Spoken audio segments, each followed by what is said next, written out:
ठरलं. तर मग या मालिकेच्या आजच्या भागामध्ये अर्जुन सायलीच दे शाळेचा आयडेंटिटी कार्ड बाहेर काढतो. तो सायलीच गाठोड मला सापडलं नाही, पण सायलीच्या आई-बाबांपर्यंत पोहोचण्याचा फक्त एकच मार्ग माझा ब्लॉक झालाय. आता हा दुसरा मार्ग आहे. सायलीच्या शाळेत जाऊन तिच्याबद्दलची सर्व इन्फॉर्मेशन गोळा करायची असं म्हणून त्याला आता दुसरा मार्ग जेव्हा सापडतो त्याला खूपसा आनंद होतो आणि तो तिच्या आता लहानपणीच्या शाळेत जाण्याचं खाईनली ठरवतो. पण त्या फोटोकडे पाहताना त्याला जरा वेगळंच काहीतरी वाटत असतं. हा फोटो ओळखीचा आहे का? हा कुठे मी पाहिलाय का असं त्याला आता थोडं थोडं जाणवत असतं.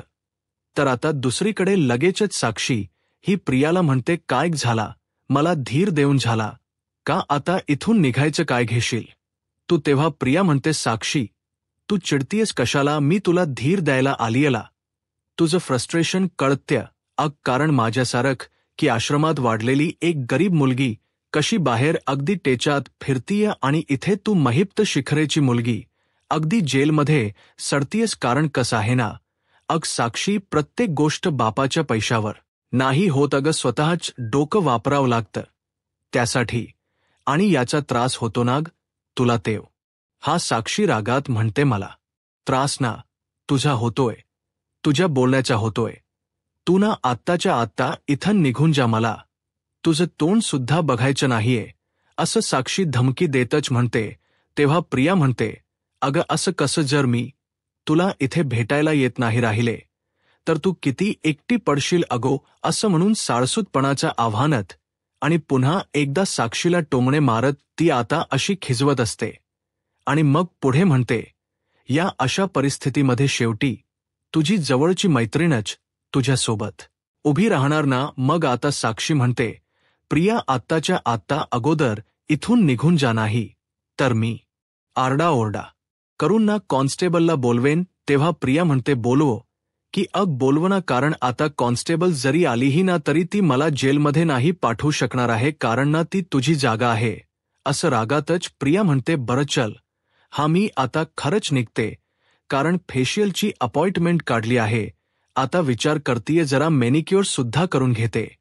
जेलमध्ये राहून राहून हात किती खराब झालेत बघ ना. असं म्हणून ती साक्षीकडे बघून हसते आणि बाय असं अगदी लाडातच म्हणते आणि त्यानंतर तेथून निघून जाते. त्यावेळी साक्षीला आता प्रियाचा खूप म्हणजे खूप राग आलेला असतो. दुसरीकडे अर्जुन आता एकदम टेन्शनमध्ये येतो, कारण त्याला ना काही या फोटोमध्ये ना थोड का होई ना साम्य दिसत असतं. त्यामुळे तो प्रियाच गाठोड उघडतो. त्या गाठोड्यामध्ये तिचा फोटो असतो. तेव्हा त्या गाठोड्यामधील तो फोटो आणि सायलीच्या आयडीवरचा फोटो तो मॅच करून बघत असतो. त्याला ना जरा वेगळंच काहीतरी फील होतं. तो फोटो ना जरा सेम दिसत असतो. त्यामुळे अर्जुन अगदी धक्क्यानेच त्या दोन्हीही फोटो पुन्हा निरखून बघतो. तर दुसरीकडे साक्षीने महिप्तला कॉल केलेला असतो. तेव्हा महिप्त आता विचारतो, बोल पोरी, सगळं ठीक आहे ना तिकडे? तेव्हा साक्षी रागात म्हणते, काय हो ठीक असायला? इथे काय हिल स्टेशनवर फिरायला आली की काय? काही ठीक नाही अण्णा, आणि काही ठीक सुद्धा होणार नाहीये, कारण ना ती प्रिया आली होती इकडे. तेव्हा आता धक्क्यानेच महिप्त विचारतो, प्रिया आली होती का?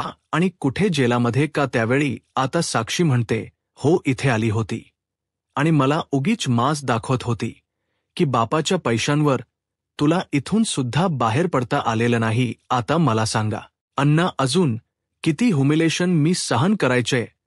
तुम्ही का मान्य करून टाकत नाही आहात की तुम्ही मला इथून सोडवू शकत नाही? तेव्हा त्या प्रियाने खोटी साक्ष दिली म्हणून तिला 7 वर्षांची जेल झाली होती. पण तुझ्यावर काय झालंय ना साक्षी? खुनाचा आरोप आहे आणि म्हणून तुला जन्मठेपेची शिक्षा झाली आहे. आता तोपर्यंत तुला तिथेच राहावं लागेल की नाही? मला जोर द्यावा लागेल की नाही? असं महिप्त समजावतो. तेव्हा साक्षी म्हणते, पण तोपर्यंत रोज तिने केलेला अपमान मी सहन करत राहायचं का? अण्णा आता खूपच रागात म्हणते, अण्णा तुम्हाला माहिती आहे ना, आता ती रोज इथे येणार, रोज मला शहाणपणा दाखवणार आणि रोज मला माज दाखवणार. तेव्हा महिप्त म्हणतो, त्या प्रियाची ट्यू ट्यू कशी बंद करायची ना हे मला चांगलंच माहीत आहे. बेटा नको काळजी करू तू. तेव्हा साक्षी म्हणते हो तुम्हाला तर माहितीच आहे ना, कारण तुम्ही काय करणार तर तिला आता मारणार, तिचा खून करणार, म्हणजे तुम्हाला सुद्धा माझ्यासारखी जन्मठेपेची शिक्षा होणार. आणि आपण काय करायचं दोघांनी इथे जन्मठेप बघूयात. तेव्हा महिप्त हसतो आणि म्हणतो नाही क पोरी नाही, मी तिच्यावर काही हल्ला करत नाही किंवा तिला मारून वगैरे सुद्धा टाकत नाही. मी ना तिला अशा जाळ्यात अडकवणार आहे की ती प्रियाना फक्त जाळ्यामध्ये फडफडत राहणार, पण ती जाळ्यातून सुटणार नाही येत्या. का लक्षात तुझ्या असं म्हणून लगेचच पत्साक्षीला हा शांत राहायला सांगतो. तर इकडे आता अर्जुन हा ऑफिसला जायला निघतो. त्याचवेळी सायली तेथे येते आणि म्हणते हे घ्या नाश्ता करून. तेव्हा अर्जुन म्हणतो अग मी आता आवरून खालीच येत होतो, तू कशाला वर घेऊन आलीस नाश्ता. सायली म्हणते अहो तुम्ही घाईघाई करता खाली आणि नीट नाश्ता सुद्धा खात नाहीत. मग काय करायचं, मी एवढा प्रेमाने बनवलेला असतो तो आणि तुम्ही न खाता तसेच पळता. तेव्हा अर्जुन म्हणतो हो मला आता तुझ्या मनातच समजलं, मला माहिती आहे ना खाली सगळेजण असतात काय होतं तर. तुला मला नाश्ता भरवता येत नाही आणि तुला आज तुझ्या हातांनी मला नाश्ता भरवायचा आहे म्हणूनच तू इकडे वर घेऊन आलेस ना. तेव्हा असं म्हणून तो अगदी लाजू लागतो.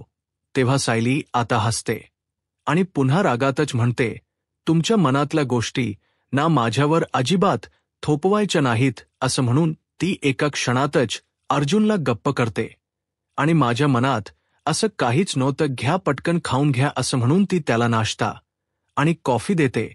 तेव्हा तो म्हणतो हाऊ अनरोमॅन्टिक. तेव्हा सायली आता लगेचच तिच्या आवरू लागते आणि म्हणते काय हो तुम्ही कालच म्हणालात ना एका महत्वाच्या मीटिंगसाठी जायचं तुम्हाला बाहेर, म्हणून मी वरच घेऊन आले नाश्ता. कारण मग म्हटलं माझा नवरा असा उपाशी जायला नको. सायलीने असं काळजीनेच म्हणतात. अर्जुन तिच्याकडे अगदी प्रेमानेच बघतो आणि तिच्याकडे पाहून गालात हसत मनात म्हणतो किती इनोसेंट आहेस बायको तू माझ्यासाठी एवढं सगळं काही करतेस, अगदी माझ्या छोट्या छोट्या गोष्टींकडे लक्ष देतेस, पण मला काय होतं तुझ्याबरोबर असं खोट बोलावं लागतं, कारण आज माझी महत्वाची मीटिंगच नाहीये बायको. मी तुझ्या शाळेमध्ये ना तुझा पास्ट हा शोधायला जातोय. मी कसं सांगू हे तुला. आय जस्ट होप ही लपवा छपवीना आता लवकरच संपेल सुद्धा. असं हाणून तो आपल्या विचारातच अडकतो. सायलीच लक्ष पुन्हा त्याच्याकडे जातं आणि ती विचारते अहो काय चाललंय, कुठे लक्ष आहे बरं, तुमचं सांगा खाऊन घ्या की आता. तेव्हा अर्जुन म्हणतो हो खातोय की. असं म्हणून तो खाऊ लागतो. पोहे टेस्ट करून पाहिल्यानंतर तो म्हणतो अरे वा खूप छान पोहे झालेत. प्रतिमा आणि सुमन या दोघीही चहा पित असतात. त्याचवेळी आता प्रतिमा म्हणते सुमन अग आपला चहा पिऊन झाला ना, दोघींच्या इस्त्रीचे कपडे जरा मी बघून घेते. हा कारण यांच्याना तो पिवळा शर्ट इस्त्रीला द्यायचा का विचारते जरा. तेव्हा सुमन म्हणते पण आपण कालच इस्त्रीचे कपडे दिले आहेत वहिनी. तेव्हा प्रतिमा म्हणते होते मला माहिती आहे, पण त्या निमित्ताने का होई ना हे माझ्याशी बोलतायत का ते मला बघायचे. तेवढ्यातच प्रिया आता तेथे खाली येत असते आणि जिन्यावरून दोघींच बोलणं ऐकू लागते. मग इकडे प्रतिमा सुमनला सांगत असते अग सायली येऊन गेल्यानंतर जरा धीर आलाय मला, पण काहीही झालं ना तरीही मला दुहेरी कसरत करावीच लागेल, कारण एकीकडे यांचा राग काढण्याचे प्रयत्न आणि दुसरीकडे सतत तन्वीवर सुद्धा लक्ष ठेवावे लागेल, कारण ती मुलगी कधी काय करेल ना सांगता येत नाही. आता आलेच हा असं म्हणून लगेचच प्रतिमा रूमकडे जायला निघते. त्याचवेळी सुमन म्हणते अरे बापरे मी सुद्धा ना गॅसवर दूध ठेवलं आहे. त्याचवेळी आता तिथे कोणी नाही. या संधीचा फायदा घेत प्रिया त्या टेबल जवळ जाते. पटकनच तो पूर्णपणे चहा पिऊन घेते. दुसरीकडे अर्जुन हा घराबाहेर येतो आणि लगेचच सायली ज्या शाळेत शिकत होती ना तिथल्या मॅडमला कॉल करतो आणि म्हणतो मी अर्जुन सुभेदार बोलतोय. मॅडम विचारतात हो बोला काय काम आहे. तेव्हा अर्जुन म्हणतो तुमच्या शाळेतल्या एका मुलीचा ID कार्ड माझ्याकडे आहे आणि त्यावरचा नीट फोटो मला दिसत नाहीये तिचा, परंतु नाव आहे. मग मला तिच्या ॲडमिशन फॉर्म बघायला मिळेल का? तेव्हा कोणत्या वर्षी ॲडमिशन घेतली होती असं मॅडम विचारतात. तेव्हा अर्जुन सांगतो 2003 या ॲडमिशन घेतलं होतं. मग त्या मॅडम म्हणतात, हो या की तुम्ही. मी ना फाईल रेडीच ठेवते. फोन ठेवून अर्जुन लगेचच सायलीच्या शाळेकडे जायला निघतो. तर दुसरीकडे मॅडम रमेशला म्हणजे पिऊनला सांगतात, रमेश ऐक ना, अरे 2003-4 सालच्या सगळ्या फाईल ॲडमिशन फाईल काढून ठेव बर. तेव्हा एवढी जुनी फाईल शोधायला जरा वेळ लागेल खरं, परंतु मी घेऊन येतो हा मॅडम असं तो सांगतो. तर दुसरीकडे प्रतिमा पुन्हा एकदा रूममधून बाहेर येते आणि आपला उरलेला चहा पिणार असते. त्याचवेळी आता तिला समजत की ह्या मगमध्ये तर चहाच नाहीये. तेव्हा भामटी प्रिया काय करते, तिच्याकडे बघून आता हसते आणि मनात म्हणते की आता हिची गंमत करू. ती म्हणते, काय गाई, त्या मगकडे काय बघतीयस? अग तू मगाशी चहा संपवून तर आतमध्ये गेलीस ना, आणि तुला काय वाटलं, तुझ्या स्मरणात नाहीये काही गोष्ट की तू चहा संपवला आणि मग तिकडे दुसरीकडे गेली असं म्हणून ती प्रतिमाला पुन्हा एकदा खोटं पाडण्याच्या प्रयत्नात असते. प्रतिमा गुपचूप आपली किचनकडे निघालेली असते. त्यानंतर आता प्रियाचे प्रताप पाहता प्रतिमा पुन्हा एकदा मागे वळून तिच्याकडे रागात बघते आणि रागात म्हणते, अगं मला चांगलंच माहितीये तन्वी की मी हा चहा संपवला नाहीये, कारण माझी पाठ वळल्यानंतर ना तू हा चहा पिऊन टाकलास किंवा ओतून सुद्धा दिला असशील.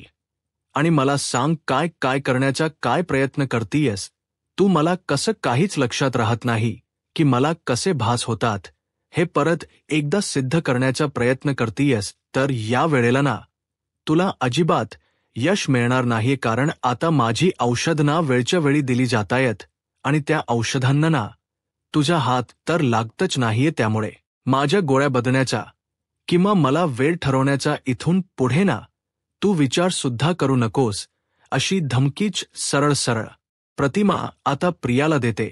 त्यामुळेच आता प्रियाला जबरदस्त असा धक्का बसतो प्रतिमाने जागच्या जागी. तिला आता सुनवल्यामुळे प्रियाच तोंड देखील तेवढंच पडलेलं असतं आणि सुमन देखील पुढे येऊन रागातच भामट्या प्रियाकडे बघू लागते, कारण तिचे डाव आता सगळ्यांच्या नजरेस पडत असतात. त्या दोघीही आपापले कप घेऊन आता किचनमध्ये जातात. तर प्रिया अजूनच रागाच्या भरात म्हणते, ही प्रतिमाना आता खूपच जास्त बोलायला लागली आहे. तर दुसरीकडे अर्जुन आता गाडीमधून शाळेत चाललेलाच असतो आणि त्याच्या लक्षात येत, अरे बापरे, मी तर चैतन्याला सांगितलंच नाही की मी शाळेत चाललो आहे. म्हणूनच वेळी आता तो लगेचच चैतन्याला कॉल करतो. चैतन्य ऑफिसमध्ये येऊन बसलेला असतो. त्याने कामाला सुद्धा सुरुवात केलेली असते. तेव्हा अर्जुन म्हणतो, अरे चैतन्य ऐक ना, अरे मी जरा लेट येतोय हा आज ऑफिसमध्ये, आणि तू कुठे आहेस बरं? तेव्हा चैतन्य म्हणतो, अरे ऑफिसला पण आलोय आणि कामाला सुरुवात केलीये. अर्जुन म्हणतो, ठीक आहे. अरे मी ना जरा सायलीच्या शाळेत चाललोय, काही इन्फॉर्मेशन ID कार्डवर वरून मिळतीये का ते बघतो हा. तेव्हा चैतन्य खुश होतो आणि म्हणतो की खरंच ही आयडिया चांगली आहे रे यार अर्जुन. मग आता लगेचच अर्जुन म्हणतो, हे बघ जर चुकूनच माझ्या बायकोचा फोन आला तर तिला सांगू नको की मी बाहेर गेलोय, ऑफिसमध्ये नाहीच आहे, शाळेमध्ये वगैरे वगैरे गेलोय. तेव्हा चैतन्य म्हणतो, हो रे आता समजलंय मला. मग अर्जुन म्हणतो, हे बघ तूच सांभाळून घ्यायचं आहेस, तिला सांगायचं आहेस फोन आल्यानंतर की तो इथे ऑफिसमध्येच आहे, एका मीटिंगमध्ये खूप बिझी आहे. तेव्हा करतो माझा अर्धा पगार तुला सांभाळून घेण्यासाठीच आहे, चल करतो मॅनेज असं म्हणून चैतन्य अर्जुनला म्हणतो, अरे भाई करतो ना मदत. त्याचवेळी आता अर्जुन हसतो आणि म्हणतो, ओके बाय. मग दोघेही आता हसतात एकमेकांना बाय म्हणून फोन ठेवतात. मग आता तो म्हणतो, थो गॉड मला त्याला सांगायचं सुचलं नाही तर ना चैतन्यने कन्फर्म माती सुद्धा खाल्ली असती. तर दुसरीकडे सायलीने आता भरपूर अशी लोकर आणलेली असते वेगवेगळ्या रंगाची. तिला अस्मिताच्या बाळासाठी ना छानस स्वेटर विणायचं असतं. त्याचवेळी आता अस्मिता सुद्धा तेथे येते. अस्मिताला कोणता रंग आवडेल असं सायली ठरवतच असते. आणि छान असे लाईट कलर ती आता बाजूला काढून ठेवते. अस्मिता ती पाहते आणि म्हणते, सायली अगं, तुझ्याकडे एवढी लोकर आहे, छान आहे. हा पण आणि कलर तर काय 101 आहेत. अगं माझ्यासाठी एक स्टोल बनव ना. तुला विणकाम येत का? तेव्हा सायली म्हणते, हो येतं. तेवढ्यातच आता कल्पना देखील तेथे येते. दोघीच बोलणं ऐकत असते. सायली म्हणते, अस्मिता ताई, आता तुमच्या अगोदर बाळाचा नंबर, हा अगोदर बाळासाठी मी एक छान असं स्वेटर विणणार आहे. आणि मग तुम्हाला चालेल ना? तेव्हा अस्मिता म्हणते, पण एकच स्टोल. तेव्हा कल्पना सांगते, अस्मिता अगं आता स्वतःच्या अगोदर ना जरा बाळाचा विचार करायचा. खरं तर आई झाल्यानंतर तसं येतच आपोआप, पण तुझं आपलं ना वेगळंच असतं काहीतरी. तेव्हा अस्मिता म्हणते, मम्मा अगं बाळाचा विचार तर मी करतीच आहे ना, पण कसं आहे ना, स्वेटरच्या अगोदर स्टोल हा पटकन होईल ना अगं, म्हणून म्हटलं. आणि तसंही बाळाचा विचार करतीये ना मी. तर दुसरीकडे जो पिऊन असतो ना, ज्याला फाईल्स आणायला मॅडमने सांगितलेले असतात, तो पिऊन आता लगेचच त्या दुसऱ्या रूमकडे जातो, कारण त्याला फाईल्स आणायचे असतात. तेवढ्यातच अर्जुनची तेथे एंट्री होते.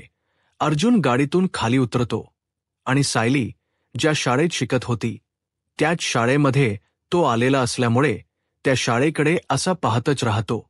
तर दुसरीकडे पिऊनला आता त्या 2003 2004 या सालच्या फाईल शेवटी सापडतात, परंतु अजून एक फाईल काही त्याला सापडलेली नसते, म्हणून तो अजूनच दुसऱ्या काही महत्वाच्या फाईल शोधू लागतो. इकडे अर्जुन त्या शाळेमध्ये सुद्धा येतो. त्या मॅडमकडे जाता अर्जुन म्हणतो, हाय मी अर्जुन सुभेदार, मी तुम्हाला आत्ता फोन केला होता ना, तोच मी आहे. तेव्हा मॅडम म्हणतात, हो आठवलं मला, बसा बरं. तुम्ही इथे बसा, येतोय आमचा पिऊन फाईल घेऊन. तेव्हा अर्जुनच्या मनाची चलबिचल मात्र सुरू असते, कारण त्याला असं वाटत असतं की कधी एकदा तो पिऊन ती फाईल घेऊन येतोय. तो तेथे मॅडमने सांगितल्याप्रमाणे न बसता लगेचच बाहेर डोकावू लागतो की कधी एकदा हा फाईल घेऊन येतोय. आणि मी बघतोय की माझी सायली ही नक्की लहानपणी कशी दिसत होती. कोण असतील तिचे आईवडील? दुसरीकडे आता पिऊनला बरोबरच त्या वर्षाची फाईल सापडते आणि तो खुश होतो आणि लगेचच त्या मॅडमकडे ती फाईल घेऊन येत असतो. नेमका सायलीचा आता जो फॉर्म असतो ना, तो फॉर्म जरा आता त्या फाईल मधून बाजूला झालेला असतो. तर इकडे अर्जुनची एक्साइटमेंट अजूनच वाढत चाललेली असते. इकडे सायली आता घरी कल्पनाला म्हणते की आई, तुम्ही गंमत बघताय ना, जेव्हापासून बाळ येणार आहे असं समजले तेव्हापासून अस्मिता ताईंमध्ये किती बदल झालाय. कारण प्रत्येक आईच्या पोटात जी माया असते ना, ती त्यांच्या चेहऱ्यावर आता दिसायला लागली आहे. तेव्हा आता लगेचच अस्मिता ही गालात हसते आणि दोघींनाही सांगू लागते, मला माहितीये, अगोदर मी फक्त आणि फक्त माझा विचार करायची आणि मग माझ्या स्वभावाला खत पाणी टाकायला मध्ये तन्वी आली. मग मी काय आपली डोकं फिरल्यासारखंच वागायला लागले आणि तसंही माझ्यामुळे तुम्हा सर्वांनाच खूप त्रास झाला आणि हे मला ना दिसलंच नाही. तेव्हा कल्पना म्हणते, पण आता दिसलं ना तेवढं पुरे आहे आता. तेव्हा सायली म्हणते, काय गंमत आहे ना आई, कारण आई आणि बाई हे दोन शब्द किती सारखे आहेत, समान आहेत, पण त्या दोन शब्दांमधला प्रवास किती मोठा आहे ना. मग आता तुम्ही सुद्धा तो प्रवास करून टाका, असं अस्मिता पटकन बोलून जाते. आणि सायली त्या ओघातच म्हणते, हो मलाही आवडेल ना तो प्रवास करायला, खूप आवडेल. मग आता कल्पना आणि अस्मिता दोघीही आश्चर्याने एकमेकींकडे बघतात. सायलीला जरा लाजल्यासारखं होतं. मग कल्पना विचारते, सायली, हे तू स्वतःच्या तोंडाने बोलतीयस म्हणजे मला आता एक नाही तर दोन नातवंड खेळायला मिळणार काय अगं सायली? असं म्हणून सायलीला आता खूपच लाजल्यासारखं होत असतं. तर कल्पना म्हणते, सायली अग थांब. तर सायली म्हणते, थांबा, हा मी देवासमोर दिवा लावून आले. तर इकडे अर्जुन अजूनही त्या पिऊनची वाट बघत असतो. तेवढ्यातच तो तेथे येतो आणि मॅडमकडे फाईल देतो. अर्जुन लगेचच त्या मॅडमकडून ती फाईल घेतो आणि ती फाईल ओपन करून आता सायलीच नाव नक्की कुठे आहे हे शोधतो. तर आता अर्जुन लगेचच सायली मधुकर हे नाव काढतो आणि येस असं मोठ्याने म्हणतो. त्याचवेळी काय होतं की सगळेजण त्याच्याकडे बघू लागतात. अर्जुनला एवढा आनंद झालेला असतो. त्यामुळे ना तिचे खरे आई वडील शोधण्यात खूप खूप मदत होणार असते. त्यांनी अर्जुनकडे बघितल्यामुळे तो म्हणतो sorry sorry I am really very sorry. त्याचवेळी आता अर्जुन तो फोटो पाहतो, परंतु तेथे आता सायलीचा फोटो नाही तर दुसऱ्याच कोणत्या तरी मुलीचा फोटो असतो. पण अर्जुन आता गैरसमज करून घेतो की हाच सायलीचा फोटो असेल. लहानपणीचा. दुसरीकडे सायली जरा लाजतच देवाजवळ जाते आणि दिवा लावते आणि लगेचच आता देवी आईकडे प्रार्थना करू लागते की देवी आई, तुझ्यापासून खरंच काही लपून राहत नाही, कारण या घरातले सगळे कशातून गेले आहेत हे चांगल्या प्रकारे तू बघत आली आहेस. अगं आता कुठे सगळेजण हसायला लागले आहेत आणि नातवंडांची स्वप्न बघायला लागले आहे. या सगळ्यांनाच अगदी कायम सुखात ठेव देवी आई, आणि त्या प्रियाची सावली सुद्धा या घरावर पडून देऊ नकोस असं म्हणून ती आता देवी आईचा आशीर्वाद घेते. तर आता दुसरीकडे अर्जुन हा खूप खुश असतो आणि म्हणतो फायनली मला सायलीच्या लहानपणीचा हा फोटो सापडला आणि आता तिच्या आईबाबांना शोधणं जरा सोपं जाईल. एस असं म्हणून तो खूपच खुश होतो. तेव्हा तो मॅडमला विचारतो एक्सक्यूज मी, याचा फोटो काढू शकतो? तेव्हा त्या मॅडम म्हणतात हो निश्चितच का नाही. तेव्हा अर्जुन लगेचच काही फोटो क्लिक करून घेतो आणि ती फाईल पुन्हा एकदा मॅडमकडे देतो. तर दुसरीकडे आता चैतन्याला लगेचच अर्जुन कॉल करतो. मग अर्जुन बोल रे काय असं चैतन्य विचारतो. अर्जुन सांगतो सायलीच्या फाईलमध्ये तिच्या शाळेतला एक जुना फोटो मला सापडलाय लहानपणीचा. तेव्हा चैतन्य खुश होतो आणि विचारतो क्या बात आहे, अरे ही तर खरंच गुड न्यूज आहे. तेव्हा चैतन्य विचारतो अरे मग आता आपली पुढची स्टेप काय असणार आहे? मग अर्जुन सांगू लागतो हा फोटो ना आपण इन्स्पेक्टर सावंतांना पाठवूयात. ज्या दिवशी सायली मधुभाऊंना सापडली होती त्या दिवशी कोणी मिसिंग कंप्लेंट फाईल केली आहे का, किंवा कोणात काही पोलीस रेकॉर्ड आहे का? तेव्हा चैतन्य म्हणतो ग्रेट, मी ना एक काम करतो. अर्जुन लगेचच इन्स्पेक्टर सावंतांबरोबर बोलून घेतो आणि तुला कळवतो हा तसं. तेव्हा अर्जुन म्हणतो एस चैतन्य डन. आणि आता सायलीच्या खरे आईबाबांना शोधण्यापासून मला कोणीही नाही वाचू शकत रे, चला हा मी येतो ऑफिसला. तेव्हा चैतन्य ओके बाय असं म्हणून फोन ठेवतो. त्यानंतर आता सायलीने लहानपणीच्या काही गोष्टी सांगितलेल्या असतात की तिला बोरा आणि चिंचा खूप आवडतात. म्हणूनच आता अर्जुन लगेचच बोरो आणि चिंचा सायलीसाठी घेतो आणि तिला खासच सरप्राईज देणार. त्यानंतर अर्जुन गाडीत बसून लगेचच तेथून जातो. तेव्हा नागराज आता त्याच शाळेत असतो आणि अर्जुनकडे बघत हस्त म्हणतो सायलीच्या आईबाबांना शोधतोय म्हणे, वाट बघ असं म्हणून तो आता लगेचच महिप्तला देखील कॉल करतो. इकडे महिप्त कॉल रिसीव्ह करतो आणि बोला नागराज शेड असं म्हणतो. तेव्हा अहो आपलंच काम करत होतो असं नागराज म्हणतो, कारण आपलं जसं ठरलं होतं ना तसंच मी काम केलं, तसंच मॅनेज सुद्धा केलं. तर दुसरीकडे सायलीने जो दिवा लावलेला असतो ना तो आता विझतो. त्यामुळे सायली धक्क्यानेच त्या दिव्याकडे बघते आणि हा कसला अपशकुन तर नाही ना याचा विचार करत असते. तर आता मित्रांनो पुढील भागामध्ये अर्जुन लहानपणीचा सायलीचा फोटो घेऊन इन्स्पेक्टर सावंतांकडे जात म्हणतो की मला हे सांगा आता हा जो सायलीचा लहानपणीचा फोटो आहे त्यावरून आपल्याला तिच्या आई बाबांचा शोध घेता येईल का? तेव्हा जेव्हा मधुकर पाटलांना सायली सापडली होती तेव्हा त्यांचं वय किती होतं असंच इन्स्पेक्टर सावंत विचारतात. सायली ही 4-5 वर्षांची असेल असं अर्जुन म्हणतो, पण ही गोष्ट ना जवळपास 22-23 वर्षांपूर्वीची आहे. दुसरीकडे आता प्रतिमा स्वयंपाक घरामध्ये असते आणि स्वयंपाक करत असते. त्याचवेळी आता तेथे तन्वी जाते आणि लगेचच प्रतिमाचा असा गळा आवळणार असते. तेवढ्यातच सायली तेथे येते आणि प्रतिमा हत्या असं मोठ्याने म्हणते, तर प्रतिमा घाबरते. त्या पाठोपाठ प्रियासुद्धा घाबरून आता तेथून निघणार असते. यूट्यूब चॅनलला सबस्क्राईब करा आणि व्हिडिओ लाईक करा. धन्यवाद.